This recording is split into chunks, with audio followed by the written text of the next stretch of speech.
জি viewers, Chittagong ডোরবিলার পক্ষ থেকে আজকে একজন কাস্টমারের রিভিউ শেয়ার করতেছি। আমি অনেক সময় বলি আপনারা যে কোনো পরামর্শের জন্য আমাকে ফোন দিবেন বা মেসেজ করবেন। অনেকে আমার কাছ থেকে দরজা চৌকাঠ না নিলেও বিভিন্ন পরামর্শের জন্য ফোন দেন। তো সেরকমই একটা বিষয়, এখানে এক ভদ্রলোক তিনি তার দরজা কিছুটা ফেটে গেছে, এই জন্য তিনি আমাকে ফোন দিয়ে বলতেছেন যে তার দরজাটা সে গামারি কাঠে কিনছিলেন, আসলে গামারি কাঠের দরজা কিনা, দরজাটা এরকম কেন হলো। আমি তাকে বলছিলাম যে আপনি ছবিগুলো পাঠান, আমি দেখে বলতেছি। তো তিনি ছবিগুলো আমাকে পাঠিয়েছে, সেই ছবিগুলো আমি আপনাদেরকে এখানে দেখিয়ে তার দরজাগুলো সম্পর্কে এখানে যতটুকু সম্ভব আলোচনা করব, যে আলোচনার ভিত্তিতে আপনারাও আপনাদের ছোটোখাটো কিছু সিদ্ধান্ত এখান থেকে নিতে পারবেন। দেখুন, এখানে এই যে ছিটকানির ডান পাশে কর্নারে একটু চিকুন করে ফেটে গেছে মনে হয়, এরকম আপনার কয়েকটা ফাটা তিনি আমাকে পাঠিয়েছেন।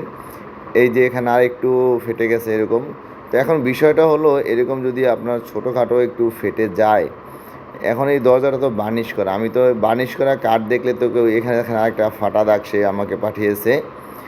তো এটা দেখে তাদের সন্দেহ তৈরি হয়েছে, এই যে এখানে একটা ফাটা দাগ, যে এরকম ফেটে কেন গেল, আমি তো গামারি কাঠের দরজা কিনছি, এভাবে কেন ফেটে যাবে।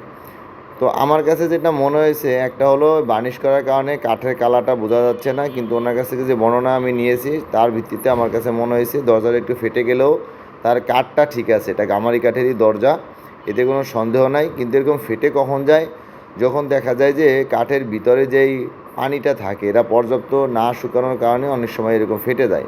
তো এতে আপনার খুব একটা চিন্তিত হওয়ার কিছু নাই, ফাটা জায়গাটা একটু আপনাকে বার্নিশ করে কষ্ট করে কিছু খরচ করতে হবে।